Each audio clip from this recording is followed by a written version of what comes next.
Assalamualaikum warahmatullahi wabarakatuh. Perkenalkan, nama saya Abdillah Asyakur, jurusan BKI, mata kuliah Public Speaking. Saya akan mengerjakan tugas reading jurnal. Yang pertama, pengertian Public Speaking. Public Speaking adalah kemampuan menyampaikan ide, pesan, atau gagasan di depan banyak orang secara lisan dengan tujuan memberi informasi, mempengaruhi, atau menghibur audiens.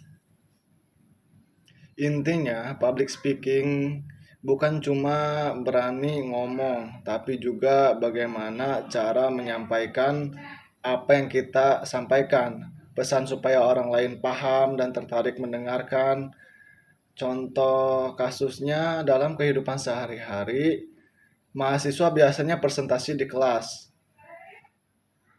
Jadi MC, pidato, seminar, ataupun ketika kita menjadi konten kreator speaking di media sosial, wawancara kerja, public speaking penting karena bisa meningkatkan rasa percaya diri kita, membuat komunikasi lebih efektif, membantu di dunia kuliah maupun kerja. Syarat-syarat public speaking yang pertama adalah kita biasanya penguasaan materi, knowledge. Pembicara harus benar-benar memahami materi yang dibahas. Kalau cuma hafalan tanpa paham isi, biasanya saat ditanya audiens langsung bingung atau blank karena tidak sesuai pemikiran, karena kita hanya menghafal. Kenapa penting? Membuat pembicara lebih percaya diri. Jadi penjelasannya itu jadi lebih jelas, mengurangi rasa gugup. Contoh kalau presentasi di kelas tentang kesehatan mental, kita harus pengertian penyebab, dampak, sampai contoh nyata kenapa audiens ini mempunyai masalah kesehatan mental. Dan ada keyakinan dan penghayatan konfident, pembicara harus yakin dengan apa yang disampaikan dan menghayati isi materinya. Kalau pembicara sendiri terlihat ragu, audiens juga jadi kurang percaya diri. Contoh saat berbicara tentang pentingnya pendidikan, ekspresi dan nada suara harus menunjukkan bahwa kita benar-benar peduli terhadap topik itu yang kita jelaskan. Antusiasme, kita harus antusias dan semangat. Semangat pembicara sangat mempengaruhi perhatian audiens. Kalau ngomongnya datar, audiens datar. Kalau ngomongnya lemas, audiens ikutan lemas.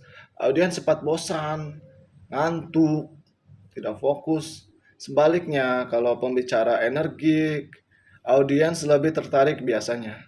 Suasana jadi lebih hidup. Praktik berkelanjutan.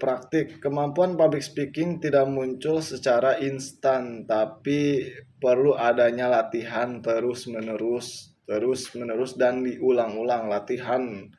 Semakin sering latihan, semakin lancar, rasa gugup pun semakin berkurang, percaya diri semakin meningkat. Contohnya latihan di depan cermin. Biasanya kita berbicara di depan cermin. Rekam suara sendiri, latihan presentasi bersama teman yang dekat dengan kita, eye contact atau kontak mata. Penting supaya audiens merasa dihargai dan diperhatikan oleh kita. Kalau pembicara terus melihat catatan atau layar, audiens merasa diabaikan. Komunikasi terasa kurang nyambung.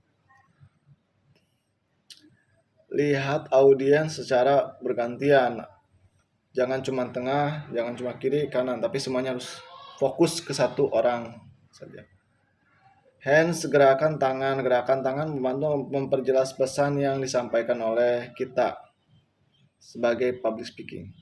Body language yang tepat bikin pembicara terlihat lebih percaya diri, lebih hidup, suasana lebih meyakinkan, tapi jangan berlebihan, karena biasanya yang berlebihan mengganggu fokus audiens. Jadi benar-benar tenang lah, teknik voice atau vokal voice sendiri dari volume, intonasi, dan kejelasan suara. Mungkin itu saja yang saya sampaikan. Wallahul muwaffiq ila aqwamit thoriq. Wassalamualaikum warahmatullahi wabarakatuh.